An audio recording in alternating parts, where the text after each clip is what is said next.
doing more computer science and software development degrees. But a recent study shows their graduates in those programs are not working in the field. Only half are in tech broadly. And the median wage for their graduates in those fields is $45K, which in New York City is not great. And really what's happening is that if you want to work in software development in New York City, you have to go to a highly selective university. And I don't know that that's CUNY's fault, that their degrees aren't paying off as well as they should. You know, part of what you're seeing here, and you all know this, is a broader societal shift towards recognizing, accepting how badly the deck is stacked against low-income and minoritized Americans. You know, when you look at actual alternatives to degree programs, you know, lots of talk about apprenticeships or on-ramp training. Very few have any scale at all.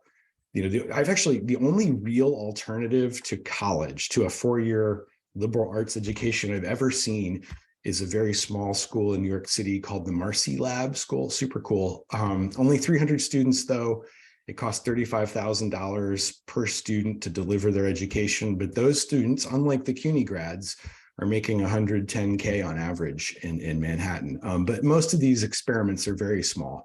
Almost all, and this is even more depressing, almost all of the really exciting work-based learning I hear about is aimed at college degree holders, and I mean four-year degree holders. A lot of the apprenticeship programs that you hear are enrolling four-year graduates. Even Apprenti, which is a Colorado-based one that I think is super interesting, told me recently that half of their students' apprentices are four-year degree holders. And I think in tech, as you see the layoffs in big tech, you might even see those percentages go up. You know, so what's driving this? There's a real disconnect, as you all know, between the rhetoric and action from employers. I was talking to a community college workforce development director in Texas. He told me a great story about a representative from a big tech company, not Google, by the way, who visited them for a talk with their students and said, hey, you know, you could get one of these short-term industry credentials and you don't need a degree and you can get hired now. And this person went back and looked, and that company had never hired a single graduate from their very large community college. So, you know, some of these kind of really exciting developments aren't really happening. Another anecdote that I think really gets at a lot of this, Generation USA, a very interesting kind of skills short-term boot camp for non-college students. This really kind of 8-week training, something like that, very short. Got a huge grant from Verizon to develop pathways into jobs at Verizon and other places for their graduates. It also has an apprenticeship pipeline. If you get through Generation, you can go get a multiverse apprenticeship at Verizon. And I was talking to them about this, and they said, you know, Verizon has a reputation of being very progressive, and they are, I think, relative to other big companies. But this woman told me that the company, it's like a fight, business unit by business unit, to convince them to take a chance on these students, which is very depressing. I quoted them saying that, and Verizon got very angry, and there was a lot of back and forth on that. But this Generation USA CEO and deputy went out and they left, and they told me recently that they started a new shop that's going to go very much at the bottom line of companies. Like, we can't really talk about this in terms that for them are about charity. And they kind of, if they hear this, they're going to root you over to their corporate foundation for PR. Not the focus needs to be on the bottom line, making this a business solution for companies. These folks told me, which I thought was an interesting argument. You know, some of this is just a real reframing around the value of higher education. You all know this. There's this big push on outcomes and ROI. I think it started with, for me, when we finally got to see disaggregated loan default data.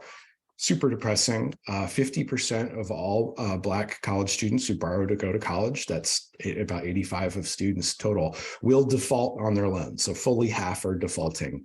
That's a broken system. We all know that's not working. And then you got the Raj Chetty Opportunity Insights social mobility data that showed the failure writ large, particularly selective four-year institutions, to move the needle for students from lower income backgrounds, the economic social mobility push.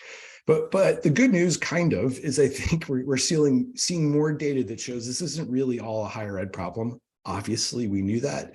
But Raj Chetty has done some new, really interesting research. If you haven't seen it, again, Opportunity Insights, that shows that the biggest impact on getting a good job is actually not the quality of education. It's your social connections, social capital.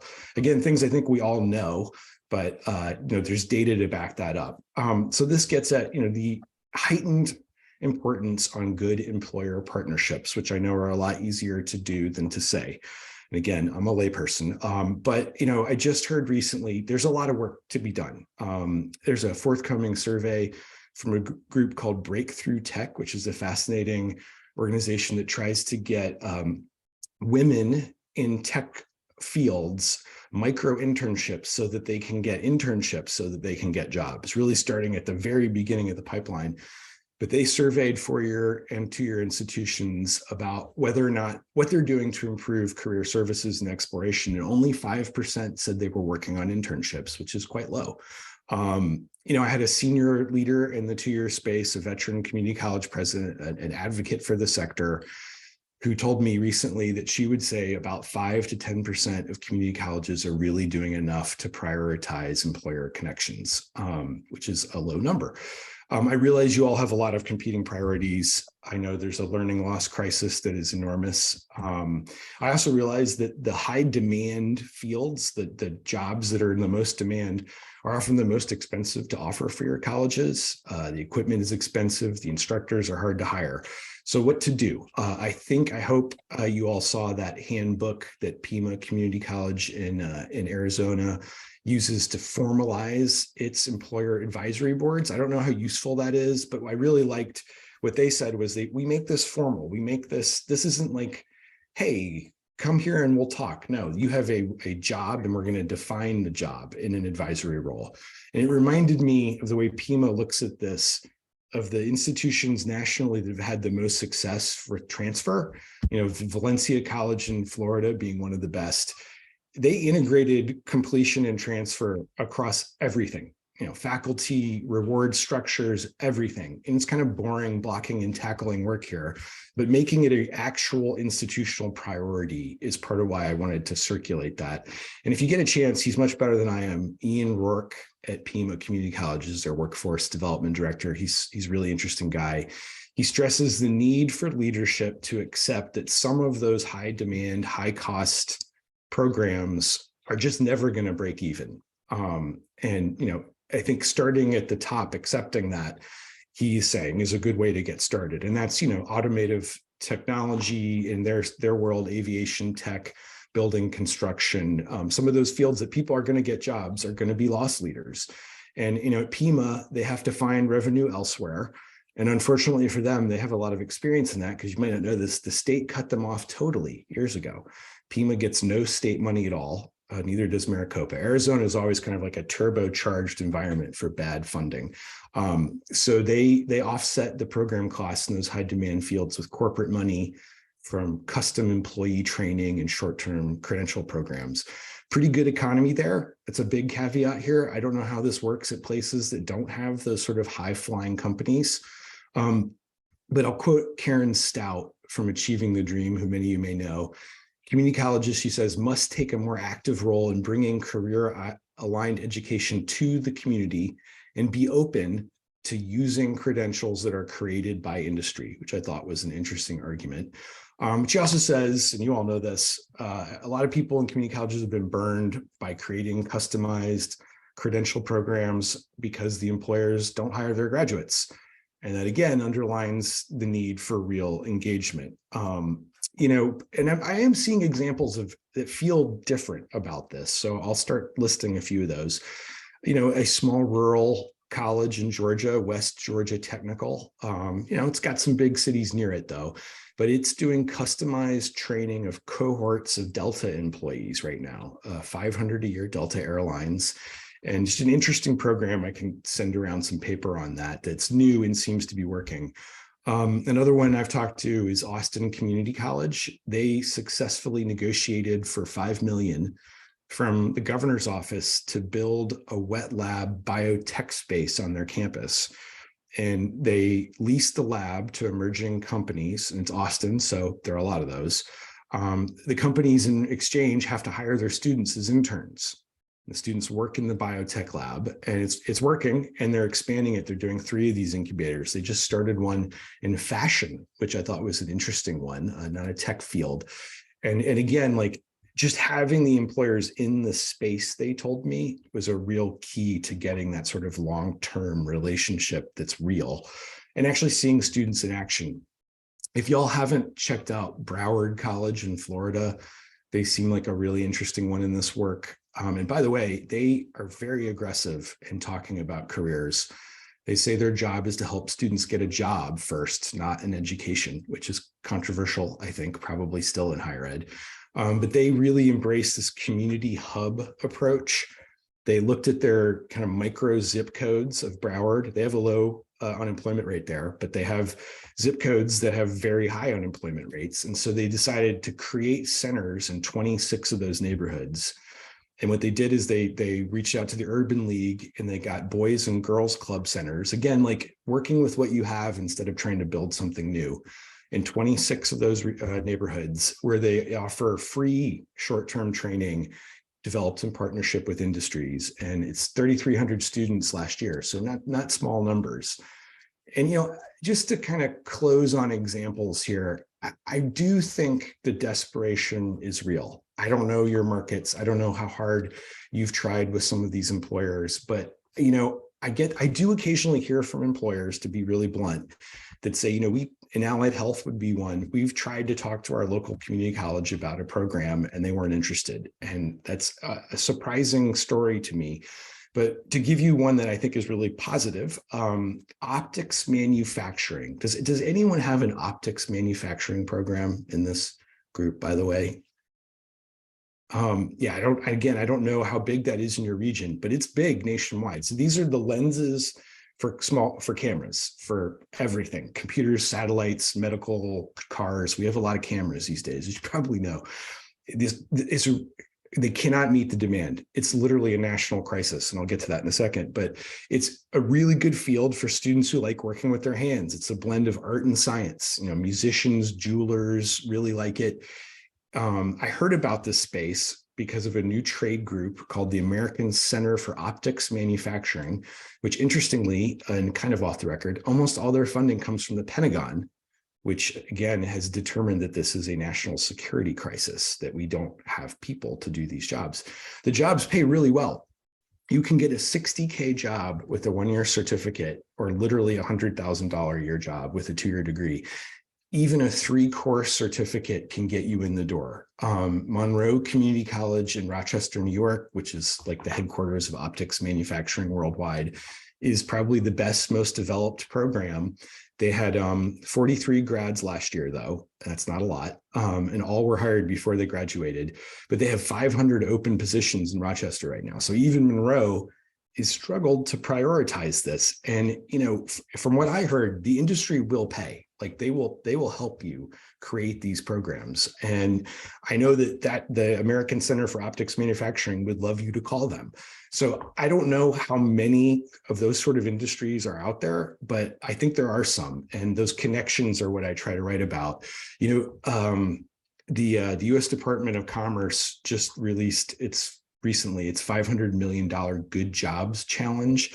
And it's pretty interesting if you look at who they picked. It's real public-private coalitions. That's what they tried to emphasize, where employers are really there and where they're going to pay and hire. And again, I know that's rare, but I feel like it's a good time to try to work with employers and make them really follow up with the rhetoric with some real hiring. But I'll stop there. I've got other examples, but would love to hear your questions and make this a conversation. So, Paul, I'm Julie Parks from Grand Rapids Community College, and we'd really like you to come visit us because our employers are stepping up for the first time. And I do think it's desperation in what they're doing. And especially in allied health, we get a lot of pushback from leadership in our college about developing new health programs because of the cost. And so our workaround has been apprenticeships with employers. And the hospitals have really stepped up because they're desperate. I But we're believe able to that. show ROI by doing that. They've really reduced their turnover and they've really diversified their workforce. And so we look at that as something, and we love our friends at Pima. We work pretty closely with them on a couple of projects, and I think we've learned a lot from them because they had to become independent. And at least in Michigan, we feel like we have to become more independent too. Yeah, I believe that. You know, I knew your former president who was very positive about the potential in your market. And I know your 4-year there is one of the best, really, at least from my perspective, from what I've heard. And in terms of your desperation point, a really interesting program. I can't remember the name of the healthcare company, but where they pay for degree completion if you guarantee that you'll stay on the job for 2 years. Have you heard about this? So Spectrum Health and Trinity That's Health both do that, but they just stopped now requiring the 2 years after because it's such a competitive market. Wow. So now they don't require them at all. Oh, I didn't know make that. A commitment. So that's something new for us. Yeah, and you know, just briefly on that, I didn't know that. That really is a signal of how serious their demand is. But you know, I feel like that concept is one you might start seeing more of. Just a crazy brief anecdote here. Deloitte, the giant accounting and much more than that consulting services firm, was poised to offer a program where they would take community college grads and give them a job, and then pay for them to complete a 4-year degree while working at Arizona State and Northeastern online for a 2-year job commitment. And so it still hasn't happened yet, but I think there's some very complicated legal aspects to that, I gather. But to me, it's like, it's exciting to see a company that frankly hires from elite 4-year institutions. First of all, thinking we should try this and to sweeten it for students. But Paul, BDO and Deloitte are even talking to us at community colleges for the first time about our business students, which we're pretty excited about, but they've never considered that before. And there's a lot of nervousness, I think. What do you mean by that? Nervousness about actually most of them have never gone to a community college, nor had any experience with a community college. So it's very different. And it's hard translation from the C-suite to the HR department. 100%. I hear that all the time. And honestly, like, I think we as a society are realizing now, I mean, it was always there, but that elite higher education has a lot of problems, in terms of diversity and equity. But I think companies, we've barely even started on them. And, you know, I think City College of Chicago, I think, has had some headway with Deloitte. And in Chicago, they hadn't hired a single City College's graduate ever until recently. So it does feel like square one with some of these companies, but hey, it's good that they're there.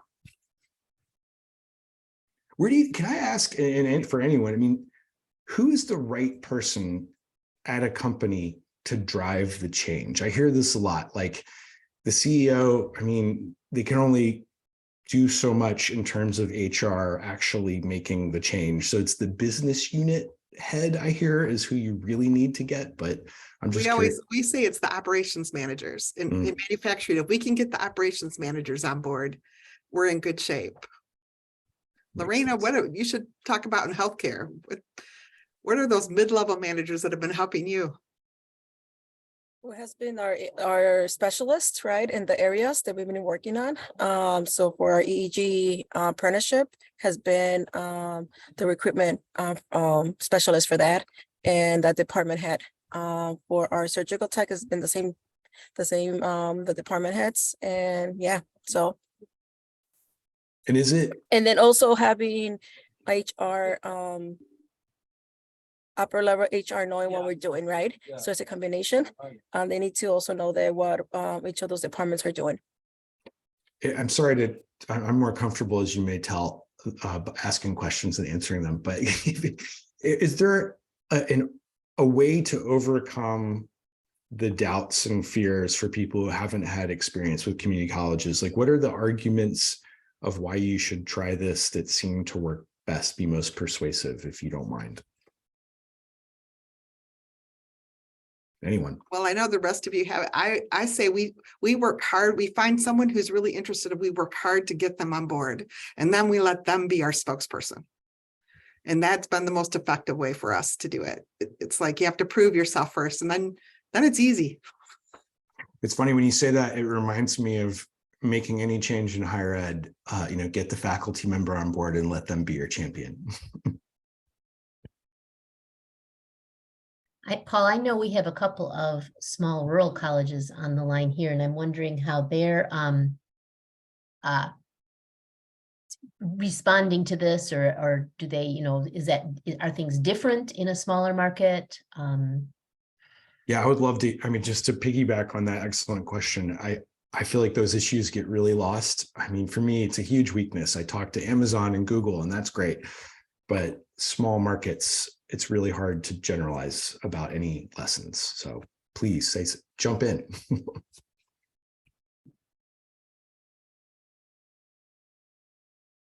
What industry, please?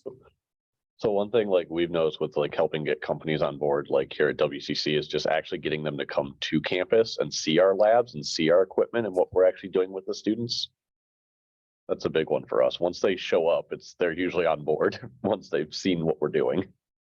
Yeah, I hear that. It just seems like, first of all, have you never been to a community college? But I guess for a lot of them, no, and it seems pretty commonsensical, but almost all of the really good examples that I've gotten from community colleges of things that work was that you actually had people on campus, and that just makes all the difference. Like, you can visit them, but it's not going to show what the students can do unless they're there.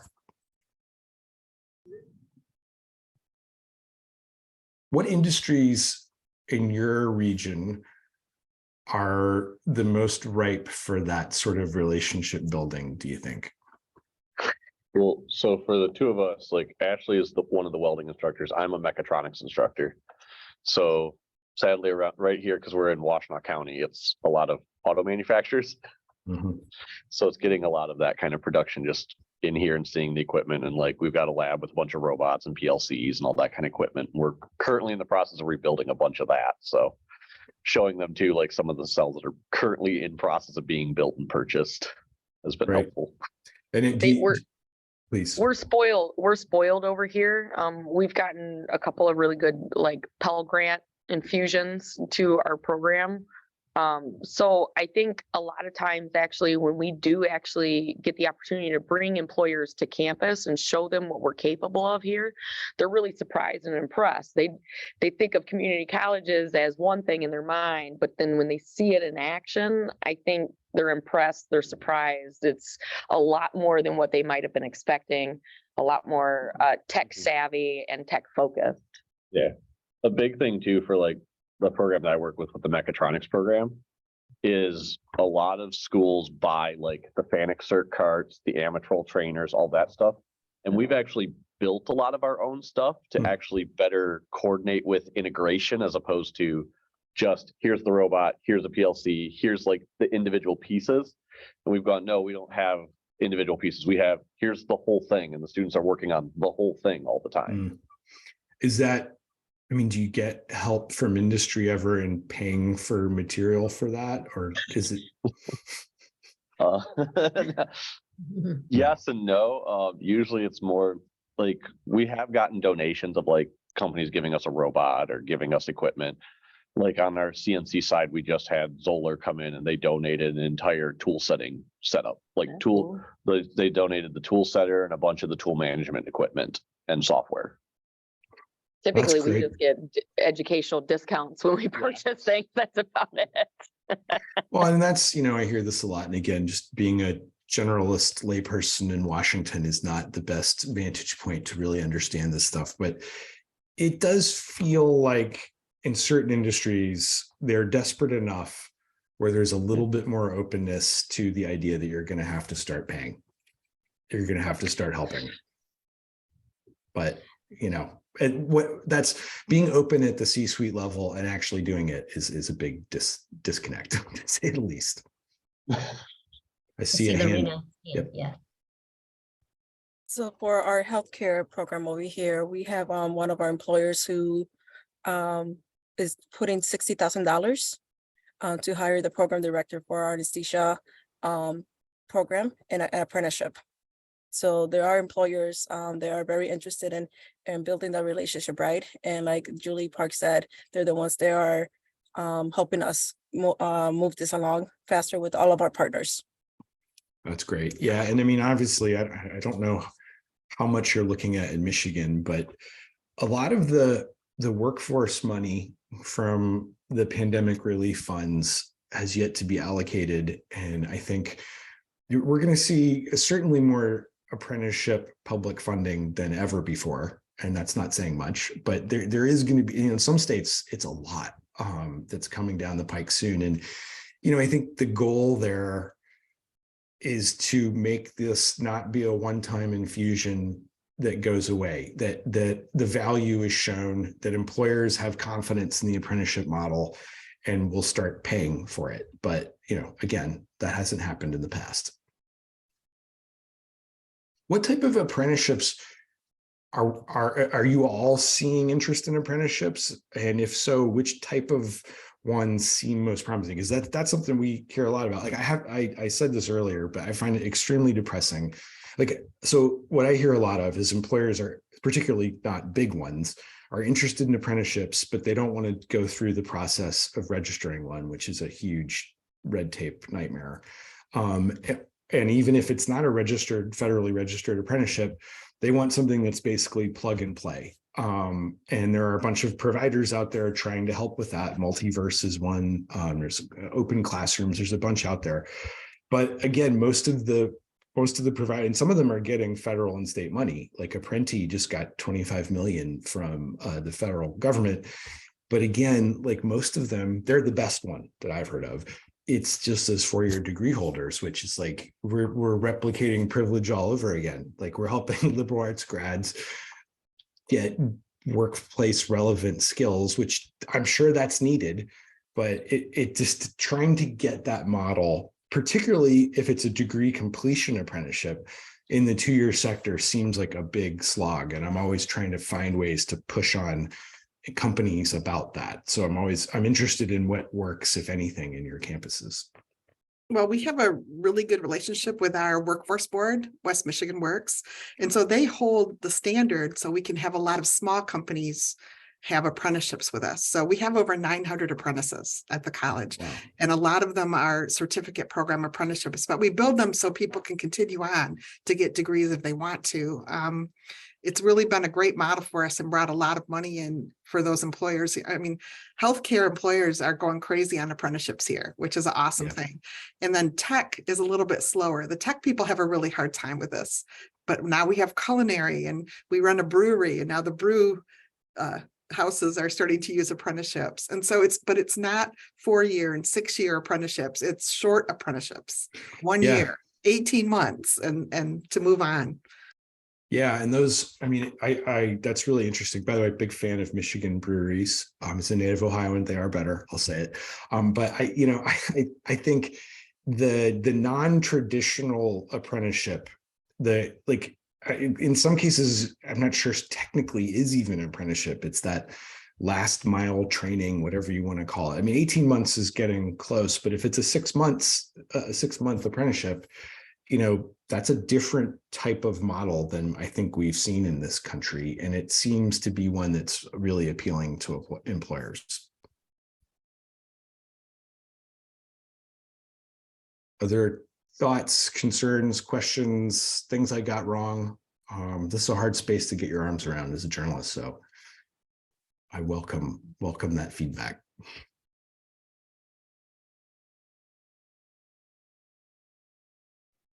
So for us here at Washtenaw, we are kind of dabbling in that new apprenticeship arena with a couple of companies near us. But for us, I don't know about Sean specifically, but for us, it appears the push for that is coming from outside the college, and it is coordinated with our workforce development department. And then they reach out to our individual departments to see if we can make it work, design, coordinate, that sort of thing.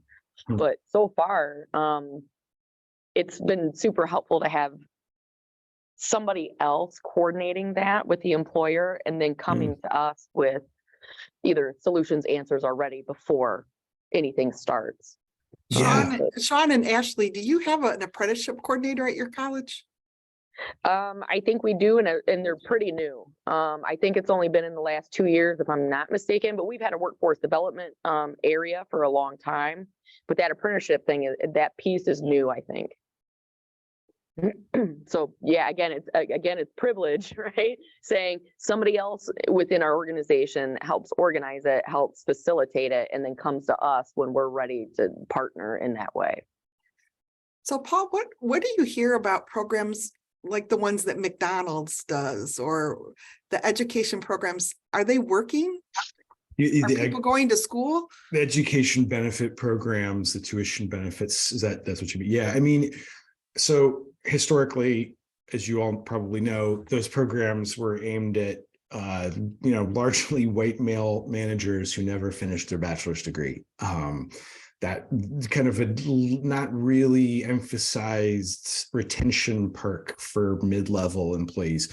The last few years, that's been changing, certainly driven not by altruism, but by the hiring market. And, it's unbelievable how fast this has happened. Like, it's become like table stakes for big companies across the table. And, almost all of them in retail, a lot of the companies that, by the way, I mean, the turnover has gotten so insane in some of these industries. Like the Amazon just had some internal documents leaked that their median turnover in fulfillment centers is 90 days now. And they're literally worried that they've burned through the entire US workforce. Like they're not going to have people they haven't already hired before in some of these markets. So they've got this career choice program, which is insane. It's huge. And they're really honest about it, I think, which is a weird thing to say about Amazon, but that, it's to help people who are going to leave find a foothold in the labor market, like medical assistants, so they have lots of really good data and 240 provider partners.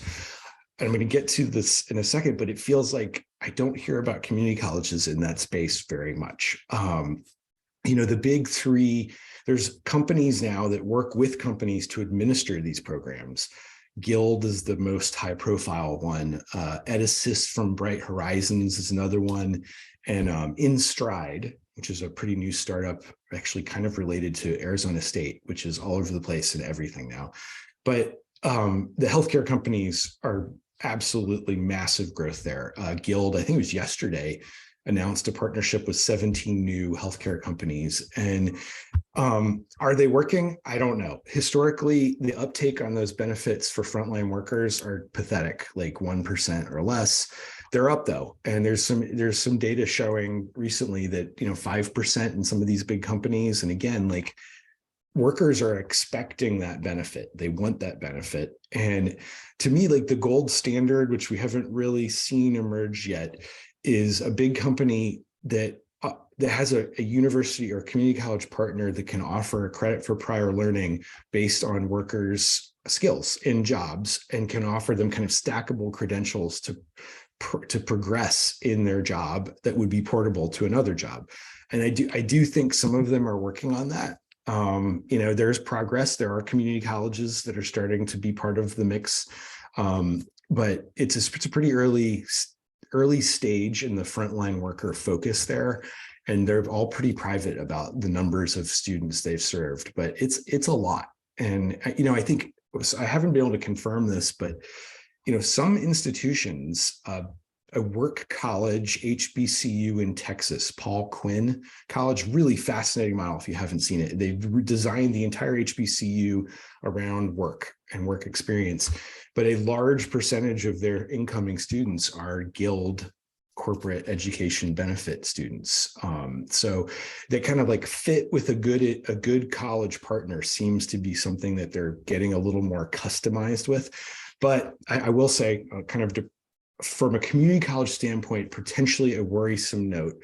Some of the big nonprofits online are really good at this. Western Governors University just announced, so KFC, all KFC employees qualify for fully paid tuition at Western Governors as of this week on day one.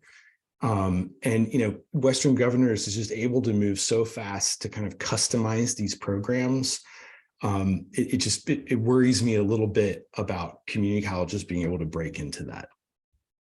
So, we do something with the Meijer stores for their retail certification, and then they want us to partner with Purdue Global for the next level, which is really challenging for us right now. We're trying to get quicker at it, but I think you're right. And we're an Amazon school, but we don't see a lot of Amazon employees that come to us at all. It's disappointing. Yeah. Why do you think that is? I mean, you don't. Well, they're working a lot. Yeah, because they're so short of people. That's the other thing too. It's like, who works in a fulfillment center who has time to chip away at theirs? I mean, that is a issue for sure. But I'm glad you mentioned Purdue Global. Obviously controversial institution, right? This is the former Kaplan University, big for-profit chain, very smart, realized they had to get out of the degree issuing business, was bought by Purdue. Still the craziest press release I've ever seen as a higher ed reporter. But I actually talked to them last week about their guild partnership. It's crazy how much it's becoming a focus for them. Like B2B partnerships, I think, are 45% of Purdue Global students. And part of I would encourage you to look at that partnership, just because it sounds like Purdue Global has figured out how to really work well with the companies. They guarantee credit for prior learning turnaround on all programs in 3 weeks or less. Some of these things that I don't think are very common in higher ed. Well, it's really hard to convince our faculty. That it's credible. So it's interesting. Ivy Tech is apparently and they have the advantage of a statewide system, but their 2-2 with Purdue Global is moving forward. And if it works, it would be an interesting use case, I think, to show faculty members. But I am gonna. You've encouraged me. I haven't really asked some of the big companies like Guild for community college numbers, and like I can ask Amazon. Like, they're agnostic about institutions. I think they want to see what works best, and they're working. They don't work with big for-profits. You have these national partners again. I'll stop on this, but the Western Governors, Southern New Hampshire, Colorado State's online, and a national university. They're kind of their focus universities, and they can do hybrid at fulfillment centers. So it's a lot of cool stuff. But I know they have community college partners, but I wonder how much they try to make the fit for the workers in those markets. But, I would say, Paul, that COVID has helped us at community college, because now our faculty have seen that they can do hybrid in our areas, where before there was no way. And so I think maybe now that will happen more. Yeah. And, again, I don't know how National University is a very interesting and strange nonprofit national university. I think it's like 45,000 students. But one of their big pitches, they just hired Mark Milliron, who's a community college veteran, as president, is to do those 2-2 hybrids with community colleges. And it feels like something I'm hearing more often from the Western Governors type institutions, who again are very good with employers. It's tough to compete with them. I mean, custom certificate programs, which they didn't used to do, they're now doing in healthcare, and they're low price. But as you all know, I mean, I still can't believe this, but I think it's 60% of students who go online, fully online, enroll within 50 miles of where they live. So the local brand is still king. And that's I think an optimistic note when you think about competing with Southern New Hampshire.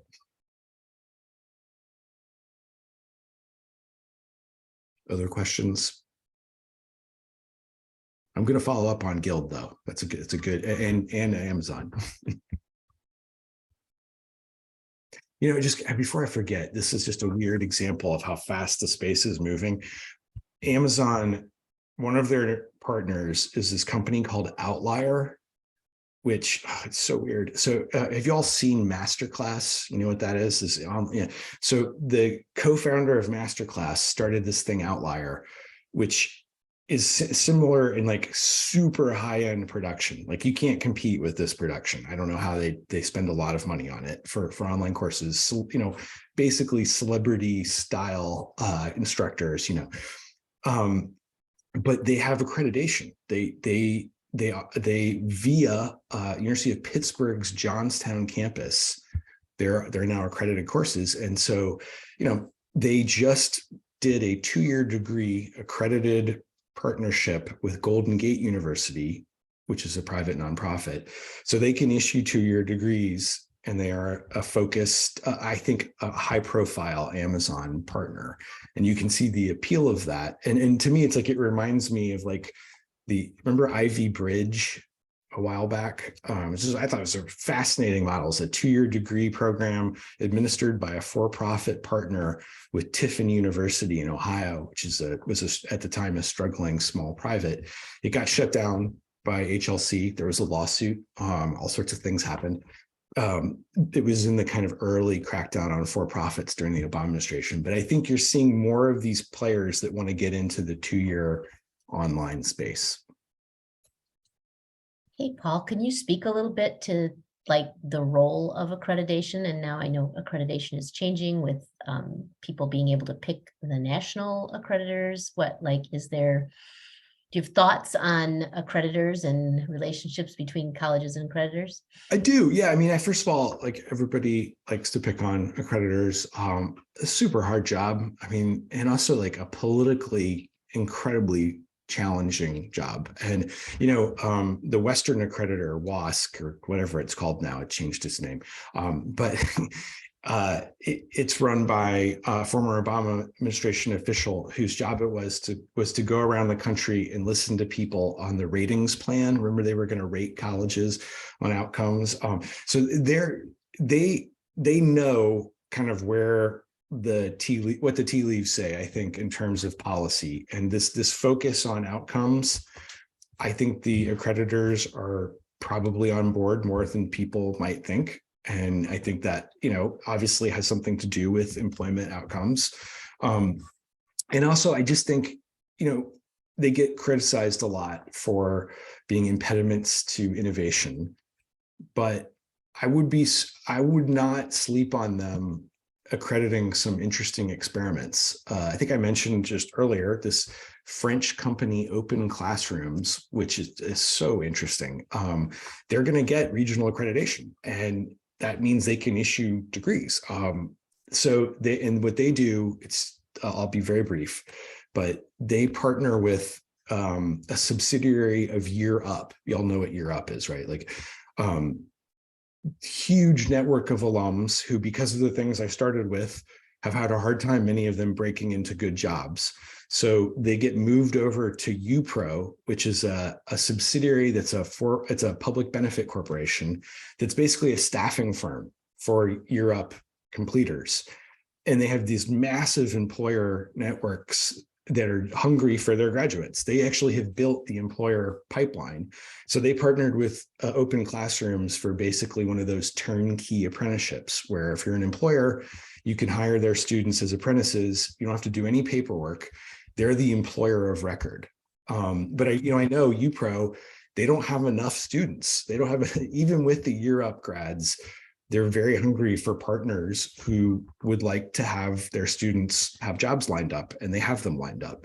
So, and I don't know if they've done much with community colleges, but I would certainly think they would look at that. And that's where I feel like if the accreditors encourage people who can help bridge like that, and there are actual viable partnerships with community colleges, maybe some of those experiments will be helpful. I think part of it, though, Paul, with employers that we find is, over 70% of our students are working when they come to us to school. And so it's not like the 18-year-old who we're just getting through 4 years. And I think just for us to help figure out how we help that 70% either move to new jobs or get promoted within theirs is a challenge for us, at least in Grand Rapids. Yeah, no, for sure. And I think, again, I mean, this is I keep sounding hopeful. I'm not trying to be Pollyannish here, and I'm not, but there's some big headwinds in all this work. I don't need to tell you this, but when so many of these industries are like, we are going to fail if we don't figure out how to retain our first job frontline worker. And like, I do feel like there's a real turning from let's figure out new hiring pathways to let's figure out how to help the incumbent worker, which is, where that, education benefit blitz is coming from. I think there in some industries, particularly tech that's not tech, like all the millions of companies that are really tech companies, that aren't, Google and some of the big names, like they're so desperate that maybe they're going to start to pay to help some of those employees upskill from non-viable dead-end frontline jobs. They're going to take some convincing. I hear lots of depressing things from employers who say, we'll never be able to promote these people. And it's like, your own people, but it feels like if anything, if it's ever going to change, it's now. And honestly, like, I think I was really excited to see the good jobs numbers as a citizen, but in part because there was this worry that, like, if things ease up, they can go back to the old ways. They won't have to start thinking about new talent pools. And that's not going to ease up. It doesn't look like for a while. And again, like, I think those tech jobs are really where to look. As well as allied health and advanced manufacturing, the cell technology, really interesting partnerships where employers are paying for some of that, it sounds like. There was one, I'll stop, but Youngstown State, GM and Ultium are paying for entry-level jobs, a super short boot camp, that Youngstown State administers, and I don't quite understand how that works, but I think it's like a 3-week training session that then if you complete, you get like a $40K entry-level apprenticeship job at their big Lordstown facility. So, and again, like, Youngstown State is a very entrepreneurial 4-year institution, and I think a lot of those type of institutions are moving pretty fast in that space. But I didn't talk about, one of the great examples in the 2-year space, Wake Tech in North Carolina, but again, like a great economy. But they are able to bring those employers in and to build that confidence that you can hire their students at scale, particularly in biotech. And, they're doing that with some big research universities right next to them because the demand is so heavy. Hi, Paul. This is Erica. Thanks for joining us. Sorry, I had to drop off a little bit earlier, but I was wondering if you could share your perspective on the RISE education movement. So that's based right here in Michigan. Jeff Docking, who's the president of Adrian College. There was a little bit of a controversy because he's the president of Adrian and part of this RISE education that shares essentially, a kind of a coursework and whatnot between private institutions. You spoke a little bit about Wake Tech. Are you seeing any of those partnerships between community colleges that are working? Not much, but some. And before I get there, Jeffrey Docking, when I was at the Chronicle long ago, before I was inside higher ed, he came by, and it's just super interesting, like, blunt president. I remember he talked openly then about the massive percentage of their students that were athletes, and that was their niche recruiting. Like, you weren't good enough to play elsewhere, you can play here and you can pay full freight. And it worked. But Acadium, I don't remember how have you all seen this one? So this is a course sharing consortium that has started to move pretty big into community colleges, and everybody I talk to takes them very seriously. Like, they are good at what they do. They're smart about it. They're not one of these companies that I think is promising the moon and trying to grow massively. They've been chipping away, but started slow on the 2-year course sharing space. But if you're interested, I would give them a ring, because it sounds like they're getting to a scale that it could really work. Yeah, we've heard from them, or we've talked to them too. It's an interesting model. One that could work or not? I mean, my personal opinion, it's an interesting model. The thing that I think is challenging for community colleges in our space, especially in Michigan, is that they're offering the open courses that they're offering to people outside your own college are typically discounted. And I think that's a little bit of a struggle for community colleges that have in-district tuition rates with taxpayers who, you know, then you're offering the same product to somebody outside of your district for a cheaper price, which is a little counterintuitive for us in Michigan when we have, you know, in-district and out-of-district rates. Good So, point. my Yeah. opinion. Not the same thing, but the kind of skills marketplace intermediary that can bring employers in. I just put one in the chat.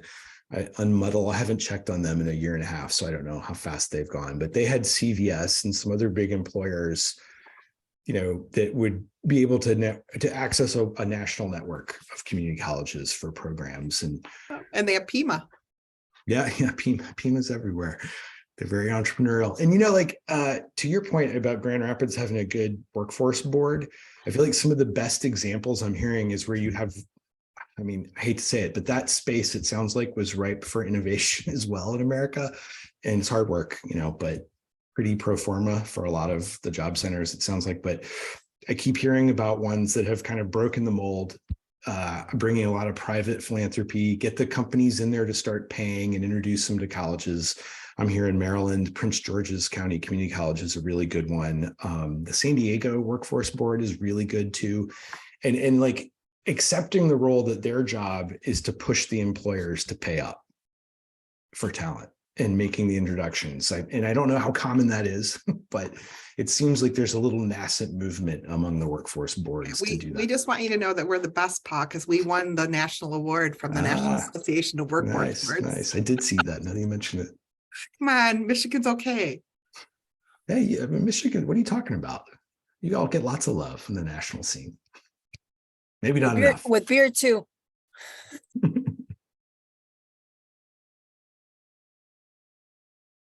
Well, I feel like I've probably filibustered at you all enough. Unless you have more, I would be okay letting you go on a Friday afternoon. But keep me on if for questions if you have them. Those are good ones.